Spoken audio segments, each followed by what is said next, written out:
for a lot of people that are looking towards the future, maybe just starting out like myself, or maybe even under or ahead of me, but that idea that they really want to lead boldly, because I think the main concept of the book is that idea of being bold in the way that you make the choices and the decisions. What would you say is that one or two things that they could really take away to make sure that exemplify that bold leadership? First off, the reason why, I think it's important that you start from a good base. You need to really believe that you're building a team. Not a lot of them, but sometimes there's leaders that are in it for them. It's all about the money. They're not looking at anything other than that. You can't get home from there. The book talks about that. It's you're trying to build an organization, so you invest in that organization through giving them the tools to where they can grow, and they can grow the people underneath. And look, we see it every day in our company. We're growing very fast. We're getting to a point now where we're out of talent. Bottom line, we're out of talent. We want to grow from within. We want people growing and prosper as the company grows and prospers.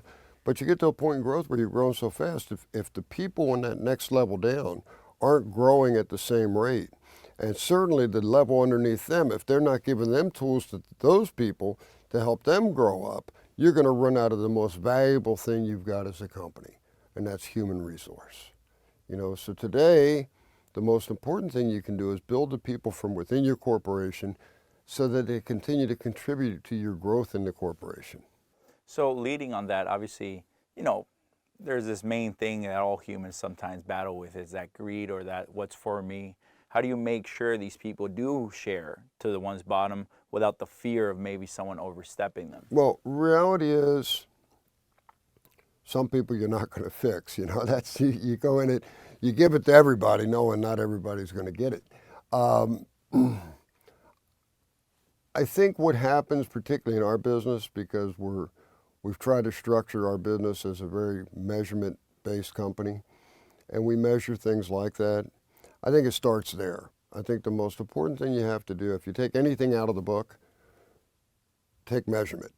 Because measurement allows you the table to start from. It lets you look at where you're at now, where do you want to go, so what has to be measured to get to where you want to go.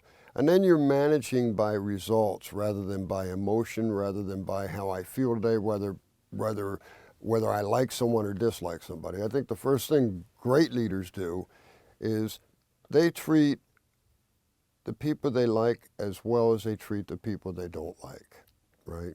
Because there is no don't like. I may not socialize with somebody in my business life today, with people that we work with, but I don't think there's anybody in the company I don't like, because we're in this together, right? So I try to help the leaders identify that. That's probably one of the harder ones to get over, because we're humans, we have emotions. And what really helps them with that is measurement.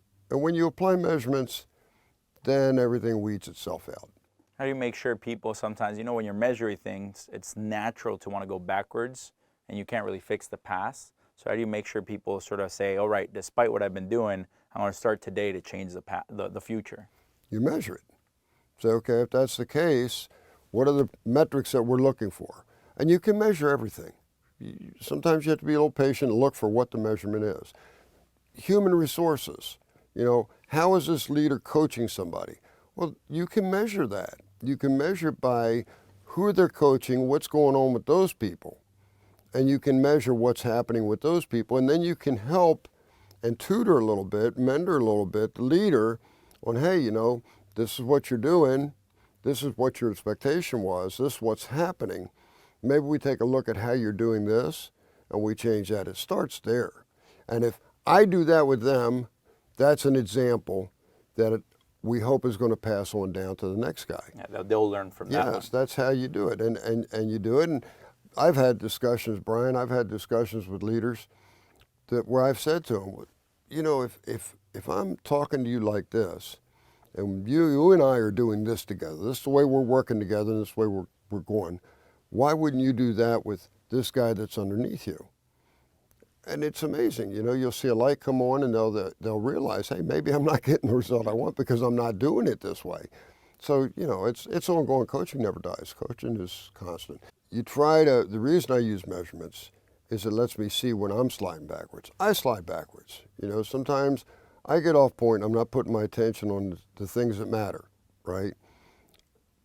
But I've got a mechanism in place now where I catch myself on it because I measure what I'm doing. There's certain expectations I've had during the week, and that's in interaction with people.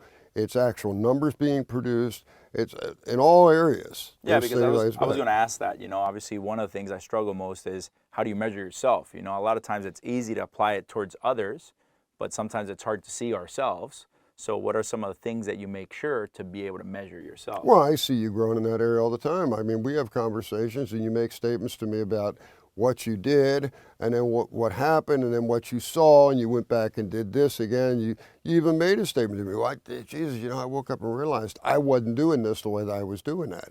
You know, so it starts that way. We like I said, sort of like goals. Nobody believes in goals. You know, when you start out, when you're born and you start growing, you get into school and stuff, you don't believe in goals.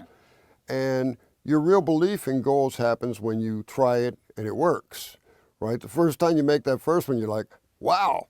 Yeah. Well, leadership is the same, you know, particularly coaching within leadership. You know, sometimes we're so busy we don't think we have the time for coaching. And until we do it and we see that amazing result, then we'll buy in 100%. So let me ask you, obviously I know you love sports, you know, I know you're big into sports. Is that where that idea of being more of a coach than just a boss was born from? No, that's not how I got there. How I got there is some of the things I was doing wasn't working. And as you know, I read a lot. I like reading leadership books and I look into that. And as a concept got presented to me and I started looking at it, I started trying it. And it gave me a different result. You know, I'm an old time guy. I've been doing this for 40 years, and sales, an area that I actually work in. The sales is where you have a real chance to measure yourself there, because sales is a very egotistical business. You working for your own results until you get up into a management leadership position, and sometimes that large ego that we have in sales is a challenge for us, because, you know, ego is important in sales. You got to believe in yourself, and certainly it's wonderful when you believe you're the best. Sometimes that works against you in leadership, because once you get up in leadership, now you depend on other people. Right. And if you're not building those people, you can never do enough on your own to get the results you need to get in a leadership position. You have to have a team. So then you have to take a look at that. Yeah, definitely. It's something I've always sort of tried to share with those under me, that there's only so many opportunities I can take myself and bring into fruition. There's a point where I got to be able to teach others to be able to do it. And unfortunately, sometimes some of the best don't learn how to share that information. I think that's where this book will really have an impact. Well, I think there's a whole other challenge. It's a whole other personal challenge, is trust. You know, when you're good at what you do, it's hard to move into a position where your growth is based on others doing what they need to do. You know, giving that to them and giving you time to do the things that your new area of responsibility applies you to do, trusting that's hard, because you know what result you're going to get, right? You know what result you're going to get because you've repeated it time and time again. Now I'm going to give this to him and say, okay, go do this. Sometimes it's hard to let go and let him go do that, you know, and his development is limited quite a bit by my ability to let go and give him an opportunity to make some mistakes and coach him as he makes those mistakes to where he grows out of those mistakes and creates his own space. So it's all tied together. Yeah, and I think you hit it perfectly in the book, right? Be mindful of micromanaging. I think that micromanaging is born from that lack of trust. Oh, without a doubt, without a doubt. So obviously, I want to thank you so much for your time. That's going to conclude our second episode. I look forward to the third episode, but thank you for taking the time. Obviously, all this information is always, once it's made available, is when we can really use it, and that impact starts from using it, right? So, absolutely. Thank you so much. Look forward to seeing you again. Awesome.